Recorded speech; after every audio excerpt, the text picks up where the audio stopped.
Bien, entonces dice así la palabra del Señor. Entonces, por favor, les invito a que busquen en sus Biblias, capítulo 24 de Hechos.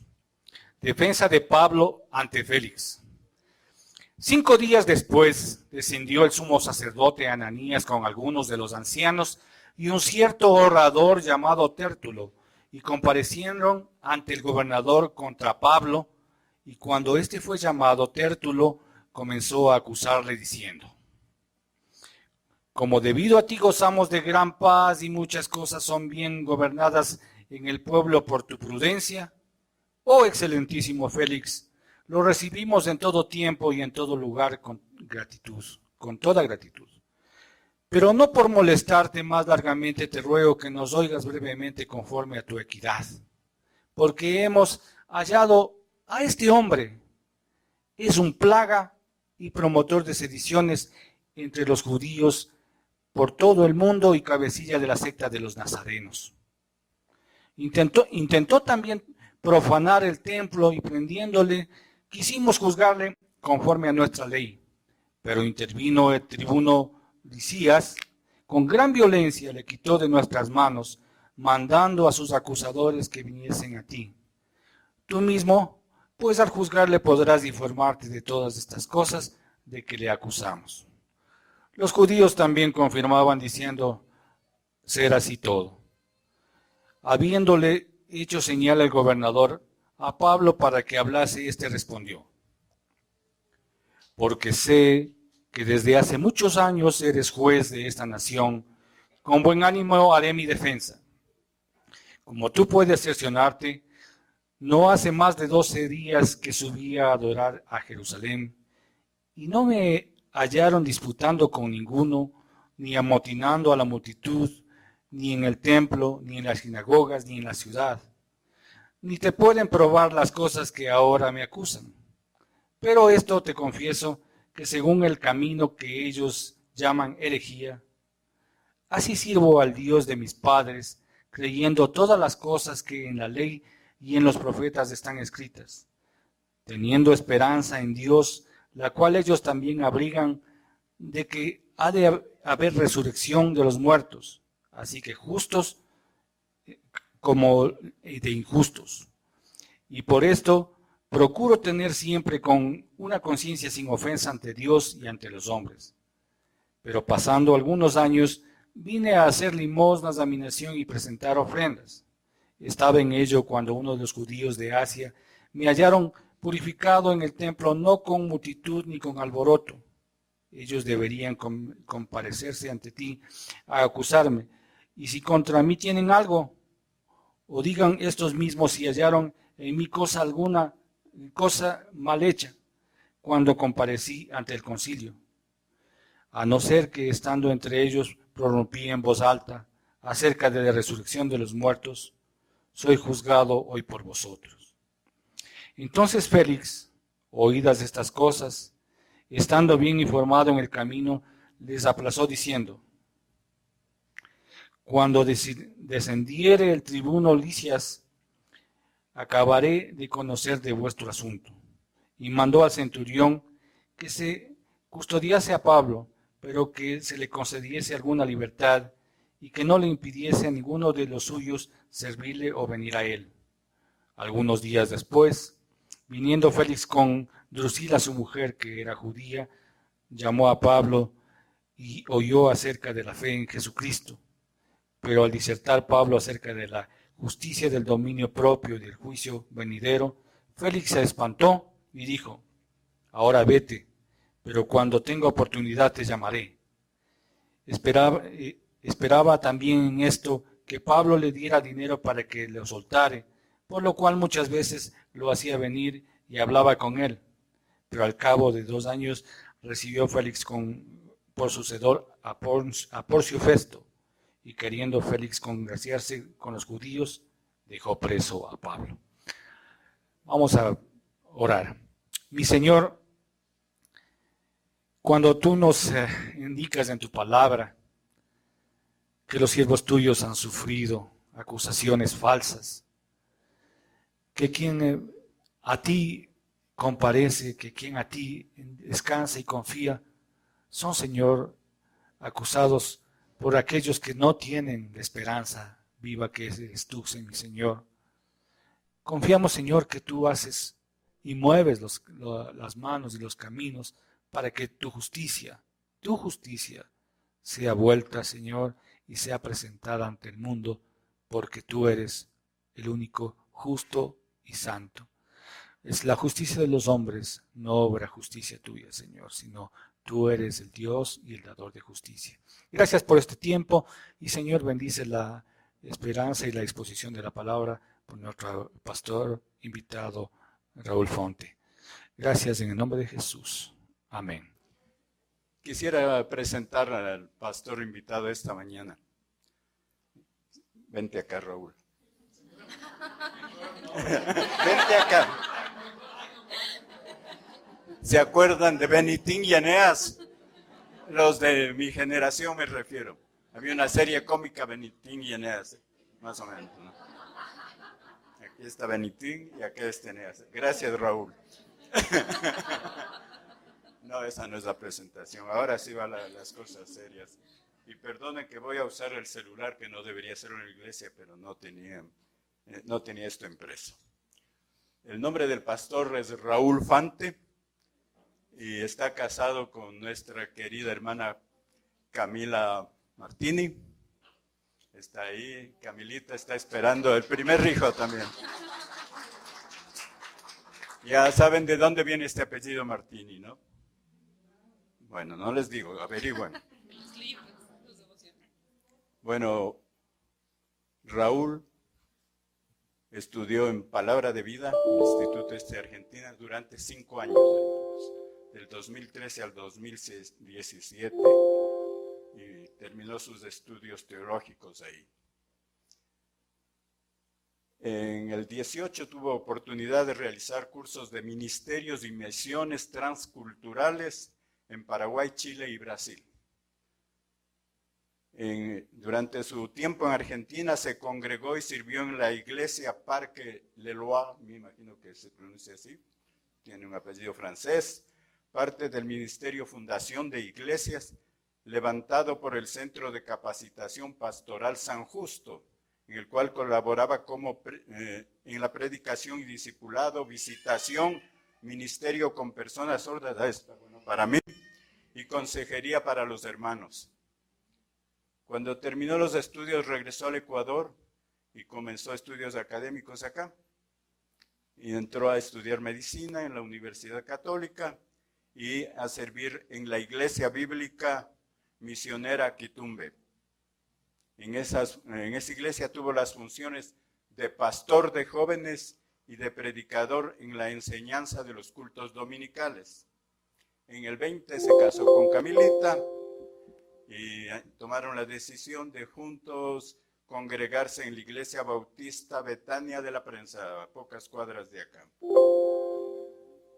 Actualmente es la iglesia donde colaboran y enseñan. Además, tengo entendido que Raúl también trabaja en Compassion International, ¿no? Actualmente. Raúl, démosle un aplauso de bienvenida a la iglesia.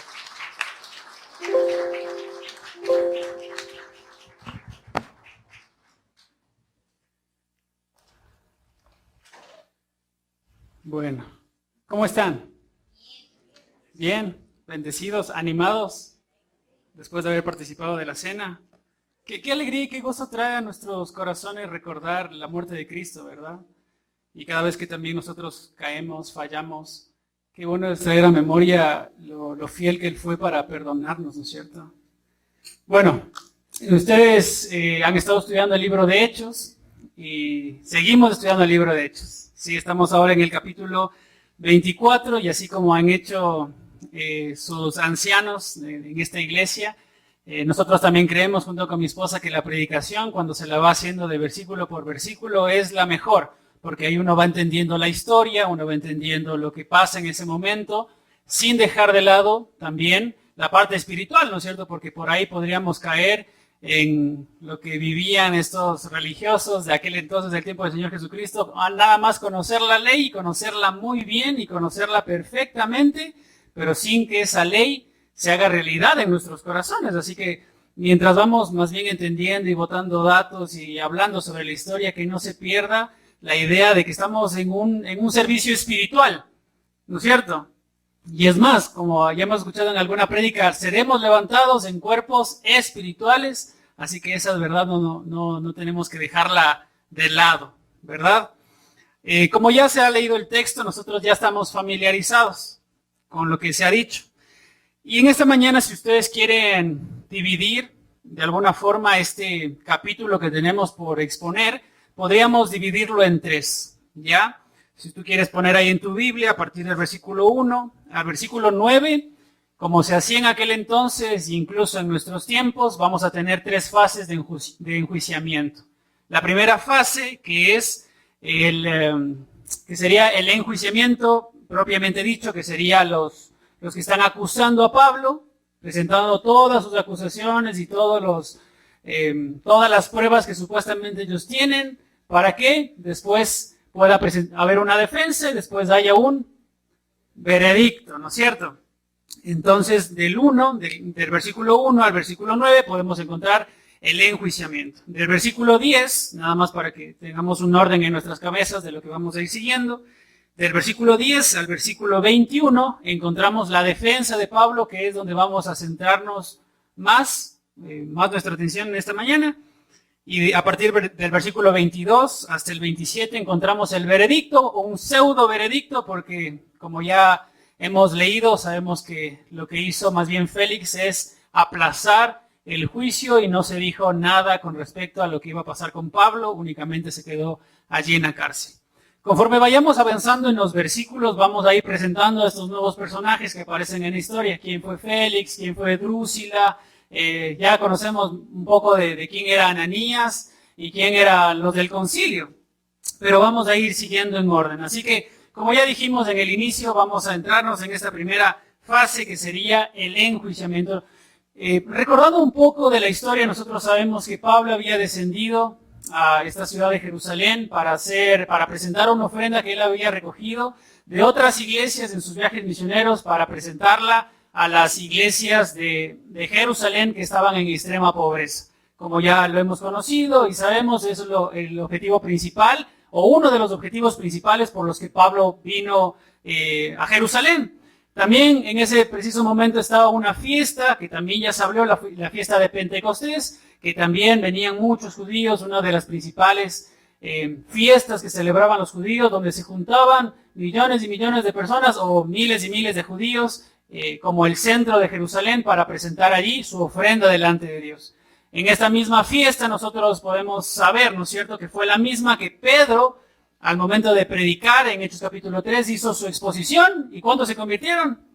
3,000, ¿no es cierto? Y ahí nos da una idea a nosotros para pensar que como venían gente y judíos, nada más 3,000 se convirtieron de toda la gente que estaba en ese lugar. Así que más bien deberíamos extrañarnos de que solo fueron 3,000 y que no fueron muchísimos, no, nada más fueron 3,000. Pero regresando al tema que vamos, Pablo había llegado a Jerusalén por ese motivo. Pablo es agarrado preso, estaba haciendo su rito de purificación, lo tomaron, al cabo de los 7 días lo metieron preso. Si no fuese por Claudio Silas, que lo tomó y lo sacó de en medio de ellos, lo hubieran matado, ¿verdad? Lo pone en el pretorio, es juzgado en el concilio y lo único que determinan de él, ¿qué dijeron? Los fariseos incluso, nada hemos hallado de él digno de prisión o digno de muerte para que esté acá, así que libérenlo, ¿verdad? Pero lo que hicieron ahí fue seguirlo, tramaron, como escuchamos el anterior fin de semana, tramaron una muerte planeada y si no fuera por el sobrino de Pablo, lo hubieran matado, pero Dios lo cuidó. Claudio Silas reúne alrededor de 200 personas para cuidarlo y custodiarlo y tener un viaje de alrededor de 2 días para llegar a Cesarea, que es el momento donde nos encontramos ahora. Así que sin prisa, mejor dicho, con prisa, estos ancianos que estaban acusándole a Pablo, después de que él ya había llegado y había permanecido Pablo algunos días en este pretorio de Herodes, como vemos en el capítulo 23, versículo 35, dice: te oré cuando vengan tus acusadores, y mandó que le custodiasen en el pretorio de Herodes. 5 días habían pasado, con prontitud estos ancianos, quienes les acusaban, Ananías a la cabeza, decidieron llegar a Jerusalén, a Cesarea, para juzgarlo a Pablo. No sea que Félix, por haber pasado un poco de tiempo, desestime el caso y lo deje en libertad. Así que prontamente ellos contrataron un abogado, que nosotros lo tenemos acá, que se llamaba Tértulo, y Tértulo viene de una palabra que significa tercero o significa tercio. Ya era un diminutivo llamarle Tértulo, pero el meollo del asunto de esta persona es que no se sabe si era judío, no se sabe si era griego, pero era una persona muy versada en la ley. Conocía la ley romana. Y no era raro en aquel entonces que los juicios se presentasen con una persona que sepa la ley romana. ¿Okay? Y en este caso, los ancianos y Ananías a la cabeza habían contratado a este llamado Tértulo para que haga toda la exposición de presentarse delante de este gobernador romano y exponer el caso. Así que ya sabemos más o menos quién era Tértulo, ¿verdad? Y nada más para recordarles la memoria a ustedes, nosotros sabemos que Ananías, que lo encontramos en el versículo 1, era el principal o el sumo sacerdote de aquel entonces que estaba a cargo de los ancianos. Y como ya dijimos antes Pablo también había estado en un enjuiciamiento delante del concilio. Y los fariseos se habían levantado ahí diciendo: nada malo encontramos de así que no había conflicto con el lado fariseo del concilio. Lo que sí había conflicto era con el otro lado del concilio, que pertenecían a los saduceos. Y probablemente estos ancianos que descienden junto con Ananías para juzgar a Pablo eran saduceos, de la misma forma que lo era Ananías. Que no creían en ¿qué? En la resurrección, no creían en los ángeles, y por eso enjuiciaban a Pablo. Entonces estamos bien, ¿no es cierto? Seguimos la historia. Contratan a este abogado llamado Tértulo y compadecen ante el gobernador, en este caso llamado Félix, versículo 1, en contra de Pablo. Y ahí vamos a presentar a este otro personaje que aparece en la historia, que se llama Félix, el gobernador Félix. Tenemos muchos datos de él, que podríamos nombrarlos, pero ya vamos a decir en qué es lo que nos vamos a enfocar. Félix fue gobernador de esta provincia de Judea, que también estaba allí gobernando Cesarea a partir del año 52 al año 59 después de Cristo. Y se cree que este relato que nosotros ahora estamos leyendo, que ya lo estamos exponiendo, fue alrededor del año 57, porque el final del versículo, que 27, nos dice que después del enjuiciamiento de Pablo pasaron 2 años, y este Félix fue cambiado por Poncio Festo y fue reemplazado. Entonces estamos diciendo que este Félix alrededor gobernó como 7 años, del 52 al 59, y en medio, en el año 57, se produce este enjuiciamiento de Pablo. Un corto periodo de tiempo, pero él era el encargado de esta región. Ahora yo les pregunto a ustedes, mis hermanos, ¿no es cierto? Si ustedes están por poner un ejemplo, si ustedes son empleados del gobierno, ya, no sé si alguno sea, pero si usted es empleado del gobierno, usted va a tratar de hacer todo lo posible para que en su administración, pues todo vaya muy bien, ¿verdad? ¿Sí o no? Y de la misma forma, quizás pensando en este Félix, al ser uno de los gobernantes de parte del Imperio Romano, iba a tratar de hacer todo lo posible para que les vaya bien las cosas. Y por eso encontramos historias en las que si hubieron revueltas, Félix las solucionaba. Si había levantamientos, Félix los solucionaba.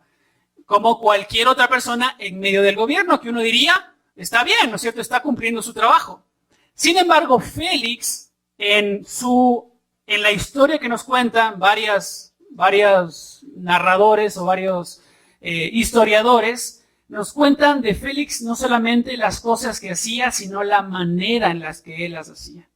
Entonces, en la historia, y a mí algo que me sorprendió mientras estudiaba este texto, es que Félix es conocido como, no solamente por las obras que hacía, sino el cómo lo hacía, y era con crueldad, era sin piedad, como él juzgaba a las demás personas. Hay historias de este Félix que narran que incluso los judíos le tenían miedo a él y querían sacarlo del trono. Querían sacarlo de su puesto como gobernador. ¿Se acuerdan que antes, en los capítulos anteriores, ustedes estudiaron un capítulo en el que a Pablo le confunden con un egipcio? ¿Se acuerdan de esa parte? Bueno, es que Félix fue fue encargada en medio de otras personas de derribar a este grupo de 4,000 personas judías que se levantaron a la cabeza con este egipcio para ir en contra del Imperio Romano. ¿Y quién fue el encargado de aplacar todo eso? Félix. ¿Y qué hizo Félix con esos 4,000 y con ese egipcio? Según la historia, los mató. Acabó con ellos. Después hay otra historia en la que también hay un levantamiento judío, y en ese levantamiento querían tomar la Torre Antonia, que también ya hemos escuchado algunas predicaciones de dónde estaba esa torre y cómo funcionaba esa torre. Y estos judíos querían levantarse en contra de ellos y tomar esa torre y sacarles a los romanos de aquel entonces. ¿Y qué es lo que hizo Félix? Los agarró y a estos los crucificó. Y no solamente a ellos, sino que también la historia nos dice que tomó a inocentes y los crucificó juntamente con estos que se habían levantado en contra del imperio. Así que era una persona cruel, era una persona despiadada, era una persona que en nuestros días, pues nosotros también lo odiaríamos. E incluso los mismos historiadores nos dicen a nosotros que eran más las revueltas que se levantaban de parte de los judíos que lo que el mismo Félix podía aplacar. ¿Por qué? Porque incluso esa crueldad y esa forma despiadada de hacer las cosas hacía más bien que los judíos tengan más intenciones de ser liberados del Imperio Romano. Así que tenemos delante de esta mañana un personaje nuevo que era una joyita, ¿no es cierto? Una joyita Félix, y por no decir también que muchos historiadores hablan de su moralidad como un promiscuo, porque esta era su tercera esposa, Drusila, de la que se habla después y que vamos a hablar también algunos datos posteriores. Así que encontramos aquí una persona de este calibre. Y esta persona, versículo 3,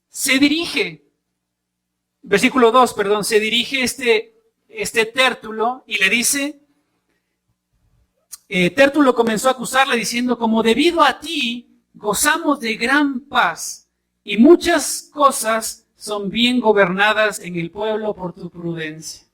¿Qué encontramos acá, hermanos? Qué lisonja, ¿no es cierto? Qué adulación, qué forma tan vil de tratar de ganar un juicio adulando a la gente, adulando al gobernador, adulándole al juez. ¿Qué paz? ¿Qué pasa bien en aquel entonces? Y incluso utiliza un término llamándolo excelentísimo, como un título de aquellos que portaban este título haciendo referencia a su justicia. ¿Qué clase de justicia tenía este hombre? Ninguna. Versículo 3. Oh excelentísimo Félix, lo recibimos todo y en todo tiempo y en todo lugar con toda gratitud. ¿Qué gratitud? Ninguna gratitud. Pero por no molestarte más largamente, te ruego que nos oigas brevemente conforme a tu equidad. ¿Qué clase de equidad, mis hermanos, con todo lo que hemos dicho de él? Ninguna equidad. ¿Y saben cómo se traduce esta palabra equidad? Se traduce como gentileza también o como ternura. ¿Qué clase de ternura podía haber en un hombre así como Félix? Pero como ya hemos dicho todos nosotros juntos, únicamente Tértulo estaba halagando al juez, como era una de las formas también de aquel entonces y de nuestros días, de ganar un juicio. Y encontramos que Tértulo va a acusar a Pablo de 4 cosas, que las vamos a nombrar y que después, cuando hablemos sobre la defensa, vamos a decir cómo Pablo se defiende de estas 4 acusaciones. Y miren de qué le acusan a Pablo allí. Versículo 5 dice, porque hemos hallado a este hombre que es una plaga. Y esa palabra plaga se traduce como peste, se traduce como algo que está oliendo mal y que está contaminando el ambiente. Y en primer lugar, entonces decimos que la primera acusación que hacían en contra de Pablo era en contra del carácter de Pablo. En contra de quién era Pablo. Sigue el versículo 5 y dice, y promotor de sediciones entre todos los judíos por todo el mundo. Entonces la segunda acusación que hacen en contra de Pablo es sedición. ¿Y qué es la sedición? Es la violación, en este caso, de las leyes romanas. Y si nosotros nos ponemos a pensar ahora, si Pablo estaba delante de un gobernador romano o delante de un juicio romano, ¿cuál era la acusación más fuerte? Esta era la acusación más fuerte. ¿Y qué es lo que dice acá? Únicamente, este Tértulo dice, es un hombre a quien se le está diciendo que es promotor de sediciones entre todos los judíos en todo el mundo, como diciendo, este es un alborotador. ¿Ustedes creen, con estos datos que tenemos, que la acusación, que sería la más importante en un juicio romano, tendría algún fundamento como diciendo, este sí, pero es un alborotador? ¿Sería suficiente eso como para que hagan algo con Pablo? No es cierto. Es como que alguien, como un nenito de la escuela, vaya y le diga a la maestra, ¿no es cierto? Este me está molestando, este es malo, este es un alborotador. Pero nada más. Y se supone que era la acusación más fuerte que tenía en contra del Imperio Romano. Así que lo acusan contra el carácter de Pablo, lo acusan de sedición, violación de la ley romana.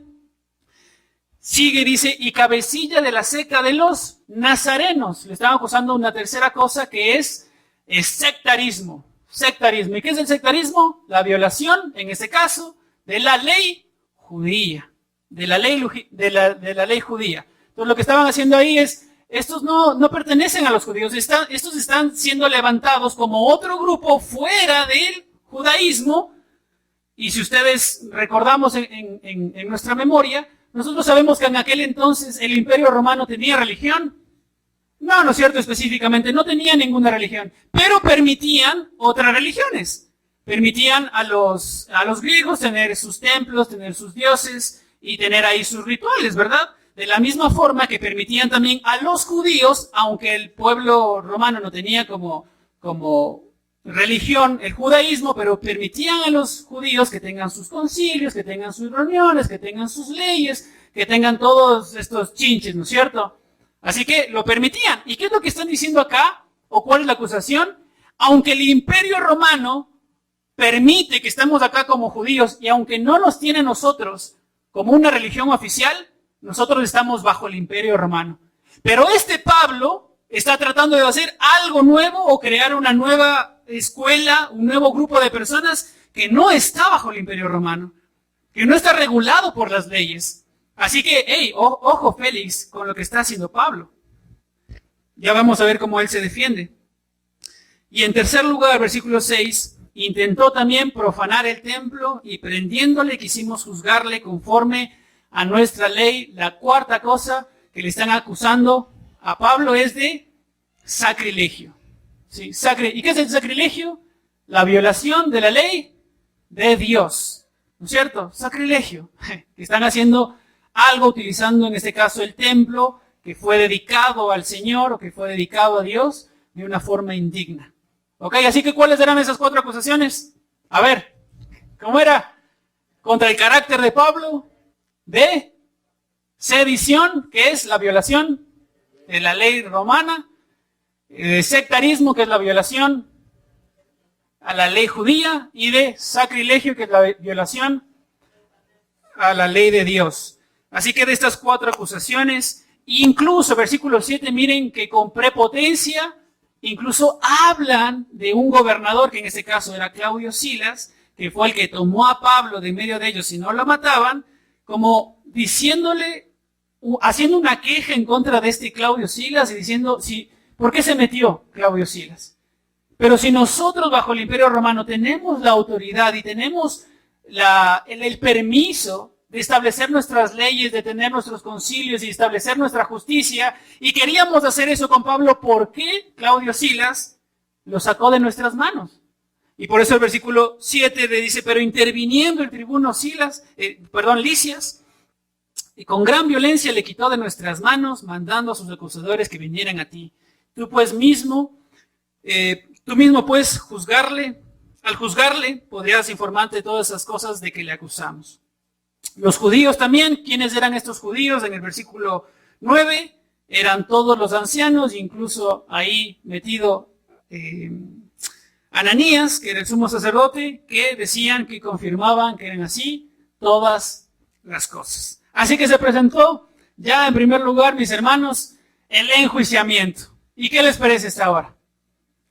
Este juicio. Si nosotros fuéramos el público, ¿no es cierto? Si nosotros fuéramos los que estamos ahí en medio del juicio, estaríamos evaluando esto, ¿no es cierto? Versículo 10. Entramos a la defensa y miremos cómo Pablo se defiende en contra de estas acusaciones que le decían. Y dice, versículo 10, habiendo hecho señal el gobernador a Pablo para que hablase, este respondió, porque desde hace mucho tiempo, años, eres juez de esta nación, con buen ánimo haré mi defensa. Y algo diferente de lo que está haciendo Pablo acá, en comparación a lo que hizo Tértulo. Pablo no está aquí adulando a nadie. Pablo aquí no está utilizando una lisonja, utilizando palabrerías únicamente para ganarse el favor de Félix, porque Pablo también lo conocía. Incluso él dice en este texto que él conoce muy bien que él ha sido gobernador de esa área en ese entonces y que lo conoce muy bien, conoce quién es.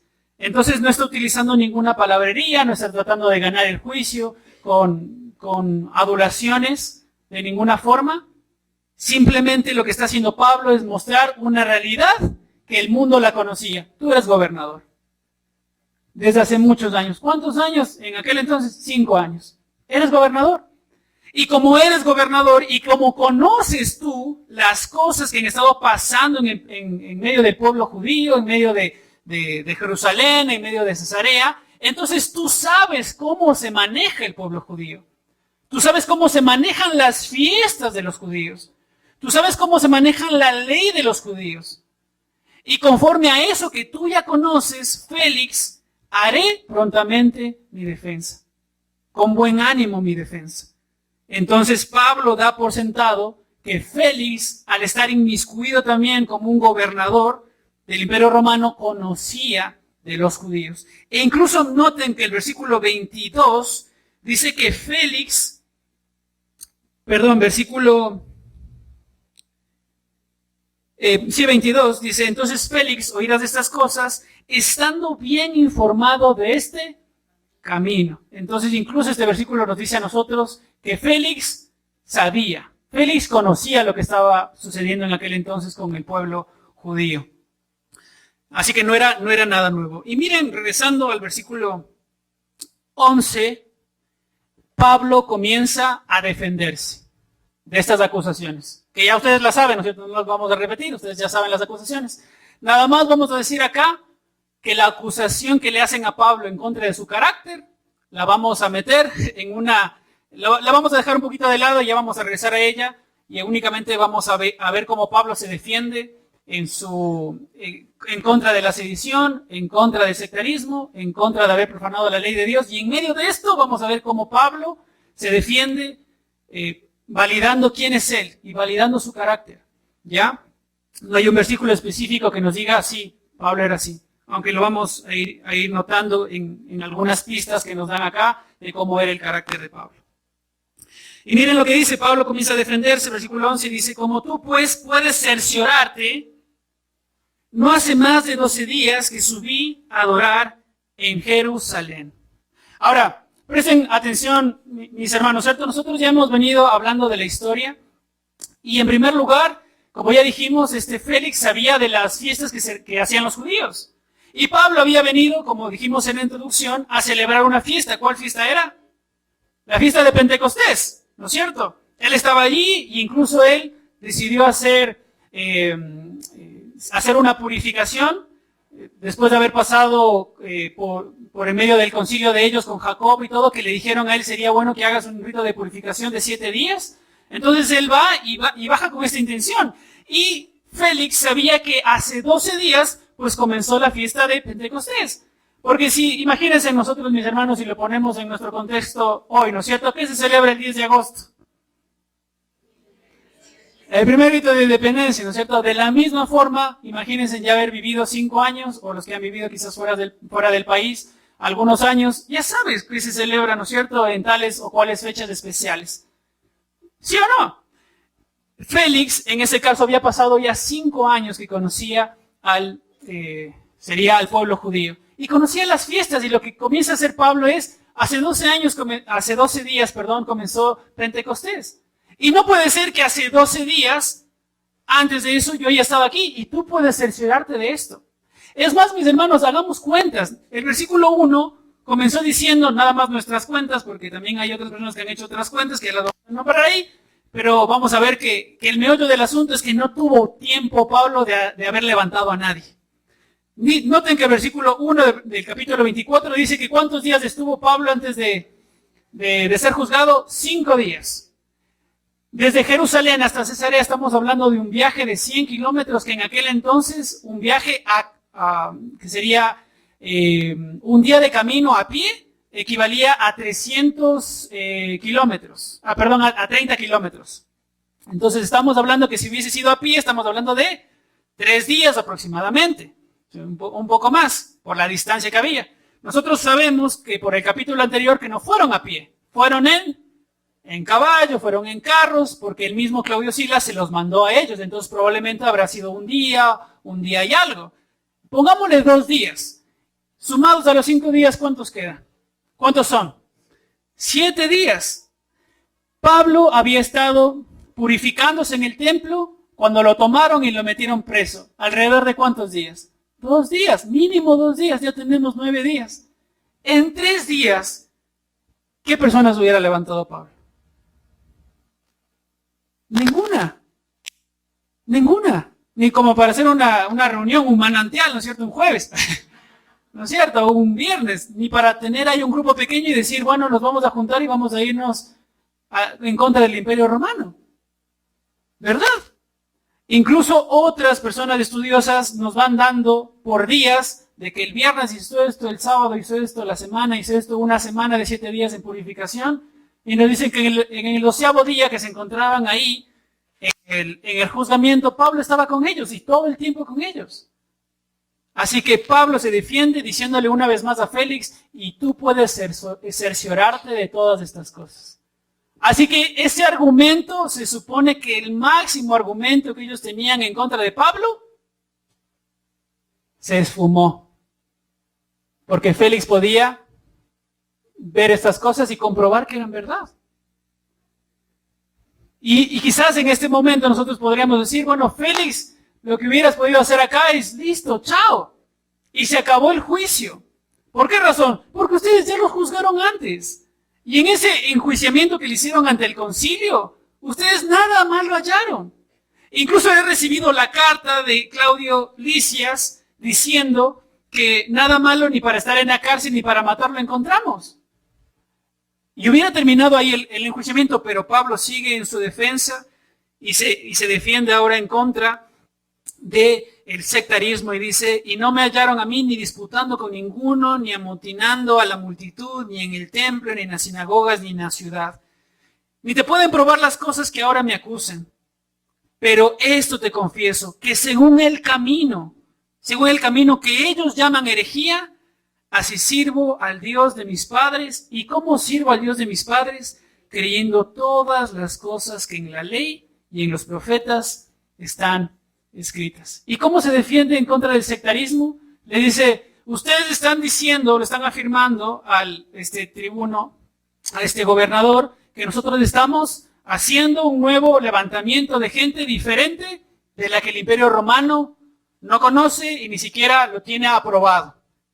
Pero lo que yo estoy diciendo, Pablo, ahí, es que nosotros, ese nuevo movimiento llamado de los del camino, que son los creyentes, han sido levantados a partir de los judíos. Porque Pablo, según este relato que nosotros encontramos acá, dice, así sirvo yo al Dios de mis padres. ¿Y cuál Dios tenían los padres de Pablo? Que también eran judíos. Al Dios de los judíos. Al Dios de los judíos. Y a ese mismo Dios es al que yo sirvo. Al que ellos también sirven. Y como sigue más adelante, al que ellos también creen en la ley y en los profetas, y creen también en la resurrección, pero como ya sabemos, como solo estaban los saduceos, entonces los saduceos más bien eran en contra, ¿no es cierto?, de esas cosas. Pero ellos también creen esto. Y ellos mismos están diciendo que entender bien el Evangelio es una supuesta herejía.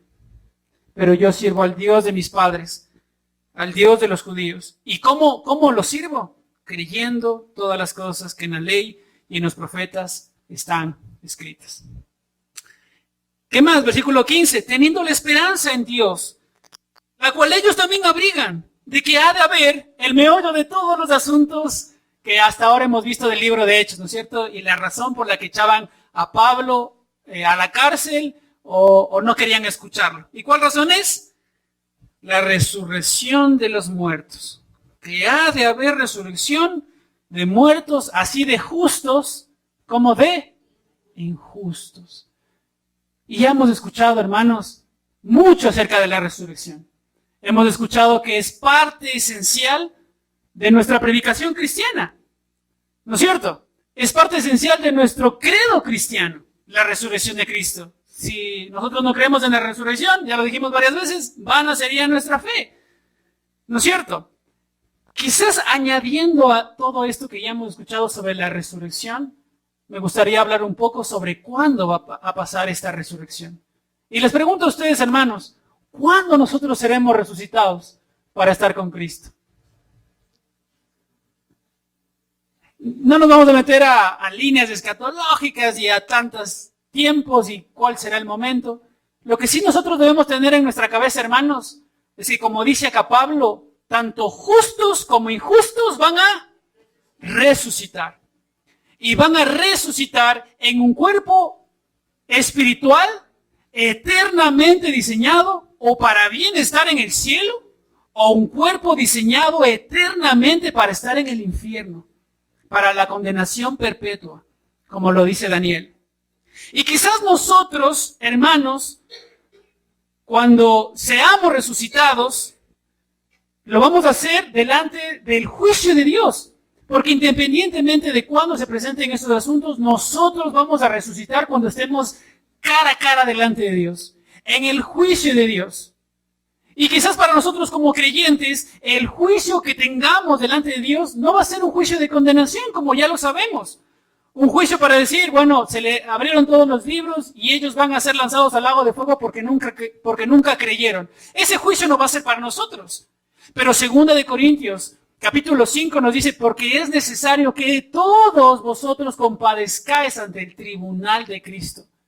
Y nosotros también estaremos delante de un juicio con cuerpos completamente diferentes, transformados, levantados, para estar delante del Señor. Y en ese mismo pensamiento, mis hermanos, yo quisiera animarles a ustedes a que piensen esto. 1 Corintios capítulo 3, nos dice que a partir de nuestro crecimiento y de nuestra conversión cristiana, nosotros podemos comenzar a construir nuestra vida o con varios elementos, con oro, con plata o con piedras preciosas. O construir nuestra vida cristiana ¿con qué? Con madera, heno y hojarasca. Y el versículo termina diciendo, y el día lo probará. ¿Qué día lo probará? El día en que estemos nosotros delante de ese Dios. Y en el juicio de parte de Dios. Noten que, les hago una pregunta, en el cielo habrá fuego. Pero la Biblia habla de que Dios tiene ojos como llamas de fuego. Y esas cosas que nosotros construimos desde que nos hemos convertido al Señor Jesucristo serán probadas, serán pasadas. Estaremos delante de ese juicio y ni una palabra ociosa que hayamos pronunciado no pasará desapercibida. Seremos juzgados por ello. Y como ya dijimos, no va a ser un juicio para condenación, pero cómo nosotros hemos actuado, cómo vivimos nuestro cristianismo hoy, hermanos. Y si hoy fuera el momento en el que nosotros seamos levantados y transformados y resucitamos ahí delante del Señor en ese juicio, ¿qué tendríamos en sus manos? ¿Qué tendrían ustedes en sus manos? ¿Qué tendría yo en mis manos? Noten que este versículo, a diferencia de alguna canción que cantamos, como manos vacías vengo a ti, en ese día nadie tendrá las manos vacías. O bien tendrás oro, plata o piedras preciosas, o bien tendrás heno, madera y hojarasca, pero algo tendrás en tus manos. No vendrás con las manos vacías a Cristo. Y cuando Cristo examine eso, como llama de fuego, puede ser que lo consuma y sea salvo, como por fuego, dicen las Escrituras. Y disfrutarás del cielo, sí es verdad, pero no habiendo vivido tu vida cristiana de una forma que agrade a Dios. Y quiero animarles a que piensen ustedes cómo estamos viviendo nuestra vida cristiana. Y si hoy fuese ese día, ¿qué habríamos nosotros de presentar? ¿Qué habríamos de nosotros que presentar en aquel día? Es por esa razón que versículo 16 Pablo dice, y es por esta razón que procuro tener siempre una conciencia sin ofensa ante Dios y ante los hombres. ¿Cómo está su conciencia, mis hermanos, en esta mañana? ¿Cómo está mi conciencia? Nos acusa de que nos hemos dado permitidos en nuestra vida cristiana. O nuestra conciencia nos defiende de que con fidelidad y aunque nos cueste, tratamos de seguir amando a nuestro Dios.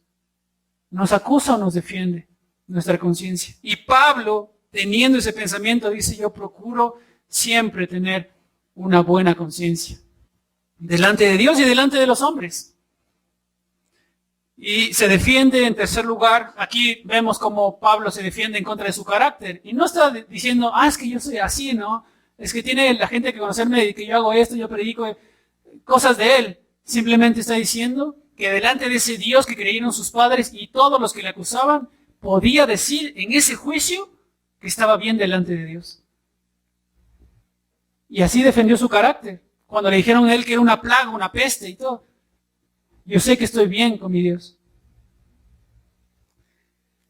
Versículo 17, como él termina de defenderse de su tercera acusación de sacrilegio, dice, pero pasados algunos años vine a hacer limosnas a mi nación y a presentar ofrendas. Dice, estaba en ello cuando algunos judíos de Asia me hallaron purificando en el templo, no con multitud ni con alboroto. Y miren cómo Pablo dice acá que él no utilizó el templo para una cosa inadecuada. Es más, si nosotros nos ponemos a ver en el Nuevo Testamento, tenemos varios pasajes que se replican del Antiguo Testamento donde dicen, ayuden a los pobres, ayuden a las viudas, no dejen a los huérfanos. ¿Y qué es lo que estaba haciendo Pablo al ir en estos viajes misioneros y recaudar esta ofrenda para traerla a Jerusalén? Hacer eso. Exactamente lo que Dios había dicho que un verdadero creyente tenía que hacer. Presentar ofrendas. Y no solamente esas ofrendas económicas, sino también, parecería que el texto nos está diciendo que él mismo se iba a presentar a Dios como una ofrenda, estando en el tiempo de purificación. Porque si para mis hermanos es ocasión de caer, de que yo venga de haber estado con un pueblo gentil, voy a purificarme. Y voy a estar delante de Dios bien, por amor también a mis hermanos. Y dice, yo vine a hacer eso. Cuando me tomaron, me apresaron y simplemente no hice no utilicé el templo de una forma inadecuada como estas personas me están acusando. Y una vez más, incluida la frase, y tú, Félix, puedes asegurarte de estas cosas. Nosotros que estábamos en medio del juicio, ¿no es cierto? ¿Qué diríamos entonces? ¿Lo dejamos en libertad o lo apresamos a Pablo? Con todas estas evidencias que hemos presentado, creo que todos nosotros estaríamos de acuerdo que lo dejaríamos libre. Incluso si fuéramos romanos, esa única o más grande acusación que le dijeron no tiene fundamentos, que se vaya en libertad, porque las otras acusaciones tenían que ver con los judíos y con su ley judía. Así que déjanlo en libertad, pero ¿qué es lo que hizo Félix? Más adelante lo dejó. Y por eso el versículo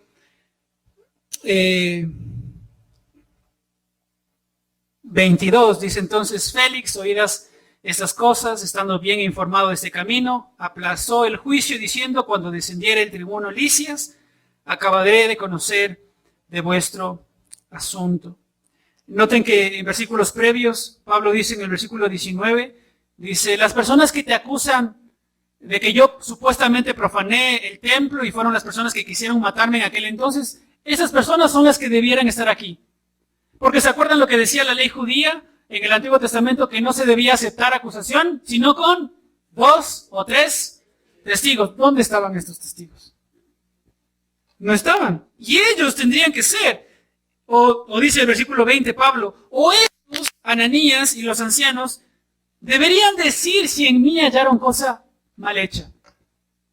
Pero no hicieron eso. Sino, una vez más, lo único que hice cuando estaba ahí en medio del concilio es acercarme y hablar sobre la resurrección de los muertos, que es la razón por la que él le estaban juzgando en ese entonces. Así que Félix, oídas estas cosas, dice que lo metió de vuelta en la cárcel, y después de un tiempo, dice que estaba con su mujer, ¿no es cierto? Y su mujer se llamaba, ¿cómo? Drusila, o Drusila. Drusila no tiene tilde, ¿no es cierto? Drusila.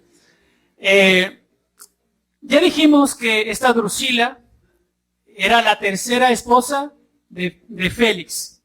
Félix se había casado también la primera esposa de Félix también se llamaba Drusila. Y esta primera esposa, nada más como un dato así histórico, era la nieta de Cleopatra con Marco Antonio. Así que buscaba ahí sus famosas, ¿no es cierto? para contraer matrimonio. Pero se cansó de ella, se consiguió una segunda esposa que la historia no nos dice quién es, se volvió a casar una tercera vez con esta tercera Drusila, y esta Drusila también era una joyita, como Félix. ¿Por qué decimos esto?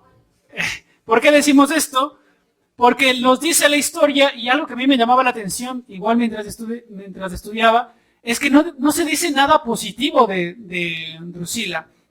Más bien, siempre hacen referencia de la promiscuidad, y siempre hacen referencia de que era una mujer de pasiones. Y esta Drusila, imagínense, esta es la historia de ella, nada más para terminar así chiquito. Drusila se había casado con un rey que se llamaba Asís, pero se enteró de que estaba Félix. Así que lo abandonó a él y se metió con Félix. Y se casó con él. Una joyita, ¿no es cierto? Una joyita. Y estos dos se acercan a Pablo constantemente y bajan para que les hable de la fe en Jesucristo, y dice, versículo 25, y al disertar Pablo acerca de la justicia, del dominio propio y del juicio venidero, ¿qué pasó con Félix y con su esposa? Se espantaron. Y dijo: ahora vete, pero cuando tenga la oportunidad, te llamaré. Ustedes, yo quisiera aquí nada más hablar de algo que a mí me llamó la atención. De esto, como nosotros conocemos el libro de Hechos, no es un libro particular de doctrina que nosotros podemos decir esto. Es un libro de historia donde nosotros vemos el inicio de la vida cristiana y de las doctrinas cristianas, que después Pablo va a decir es el fundamento de los apóstoles. Pero noten que en varias ocasiones hubieron personas a las que se les predicó el Evangelio. Pensemos en esto, hermanos. Nosotros éramos personas cargadas de pecado antes de venir a Cristo. ¿Sí o no? Incluso ahora seguimos pecando y nos carga ese pecado y por eso seguimos viniendo a Cristo, ¿no es cierto? Éramos personas cargadas de pecado y por ese mismo pecado venimos a Cristo en arrepentimiento y fe y le rogamos a Él que nos dé salvación. ¿Verdad? Pero hay historias de personas que también conocen su trasfondo y que saben que están llenos de pecado. Como estos, de Hechos capítulo 17, que Pablo les expuso y lo único que ellos dijeron, en otra ocasión te escucharemos, Pablo. Pablo nunca más les fue a predicar el Evangelio. A ellos. O como muchos del ministerio del Señor Jesucristo, que cuando Cristo los llamó para que le sigan, dijeron, tengo que enterrar primero a mis padres. Y tengo que hacer esto y tengo que hacer aquello antes de seguirte. Gente que también reconoce que están en sus pecados, pero que no quieren venir a Cristo. El ejemplo más vívido que encontramos en la Biblia de alguien que teniendo a la persona, al verbo hecho carne delante de él y servirle en su ministerio y no ser salvo, ¿quién fue? Judas. Y este Judas es semejante a Félix. Y noten por qué. Judas vivió con Jesús por más de 3 años en su ministerio. Félix, ¿cuánto tiempo vivió con Pablo escuchando estas verdades del Evangelio? Alrededor de 2 años, por lo que notamos en el versículo 27, que después de 2 años Pablo continuó preso y seguía ahí. Más de 2 años, al menos 2 años. Judas tuvo muchas oportunidades para hablar con Jesús. Félix muchas veces, como dice el versículo, lo hacía venir a él para hablar con él. Judas traicionó a Jesús por dinero.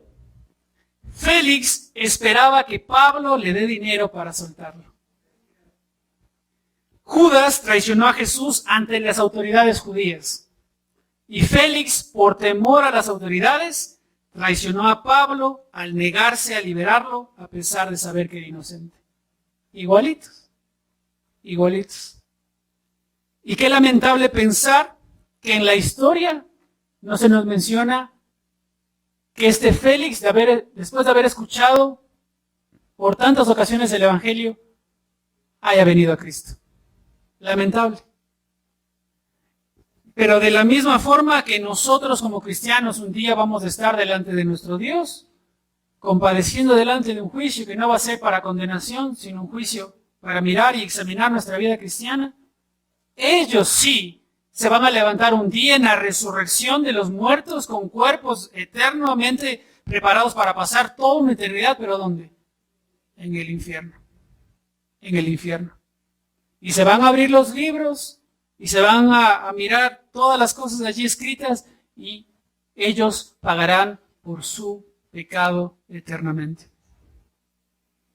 Mis hermanos, como ya dijimos, el libro de Hechos son historias y dentro de estas historias nosotros podemos pensar muchas cosas. Después de haber expuesto todo esto, traigamos a nuestra memoria para terminar, para concluir este sermón,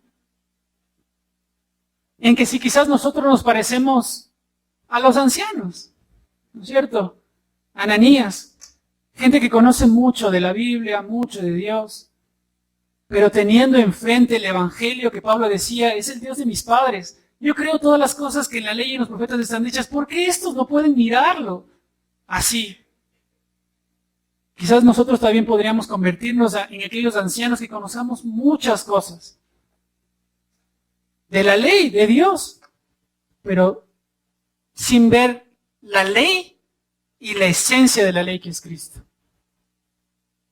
O nosotros podemos ser personas cargadas de pecado, como Félix o como Drúzila, y no sé si hay aquí alguno que no ha venido a Cristo en arrepentimiento y fe, porque tu condenación algún día va a ser resucitar de medio de los muertos y ser juzgado eternamente. Y por eso el autor a los Hebreos nos dice a nosotros, ¡hey!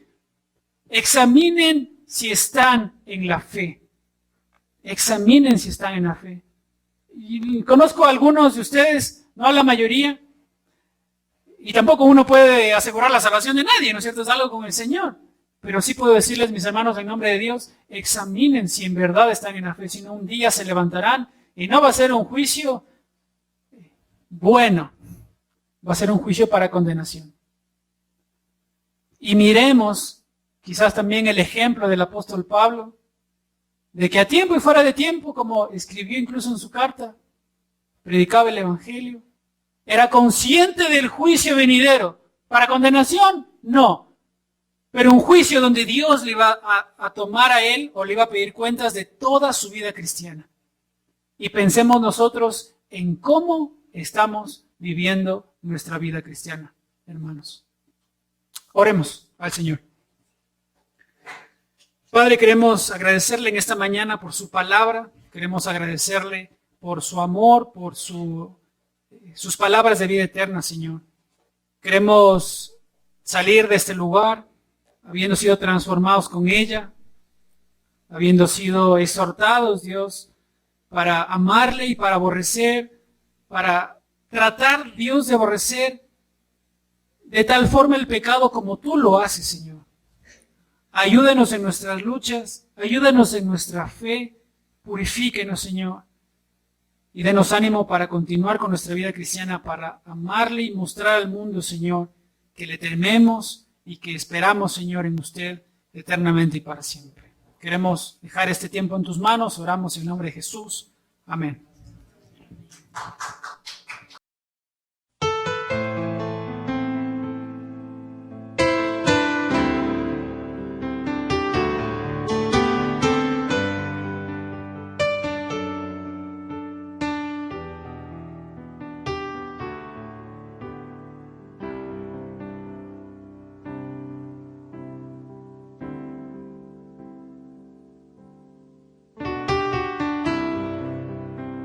Jesús, mi fiel amigo,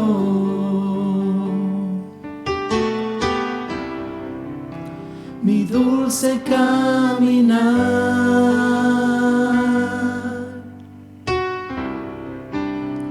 quédate conmigo, no quiero volver atrás, no quiero volver atrás.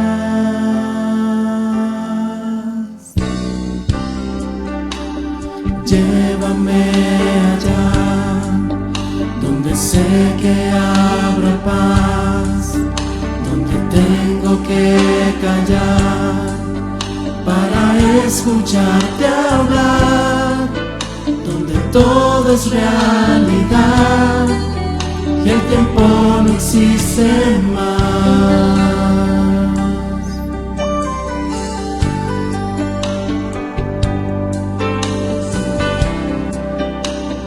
Una y otra vez, al estar yo junto a ti, no me puedo contener.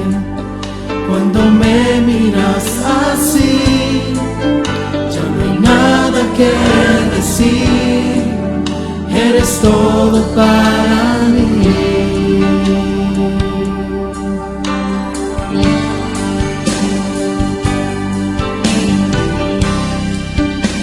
Jesús, mi fiel amigo,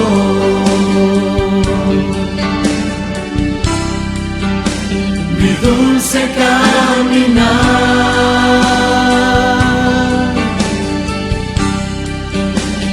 quédate conmigo, no quiero volver atrás, no quiero volver atrás.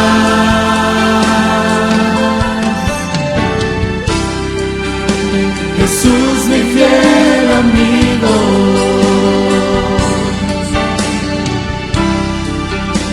mi dulce caminar,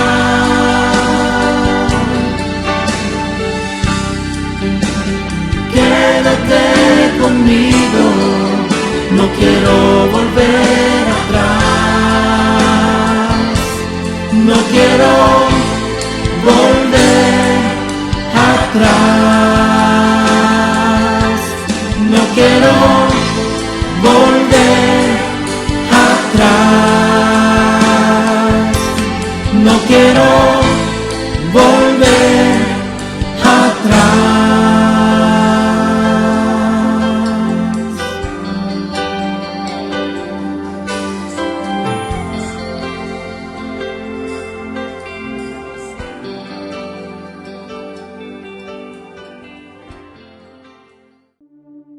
Gracias por participar en esta celebración desde tu hogar.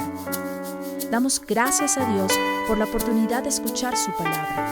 Recordemos siempre que como una sola iglesia nos mantenemos unidos en oración con cristianos alrededor del mundo.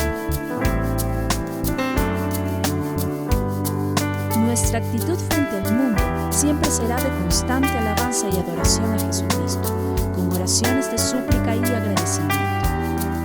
Bendiciones.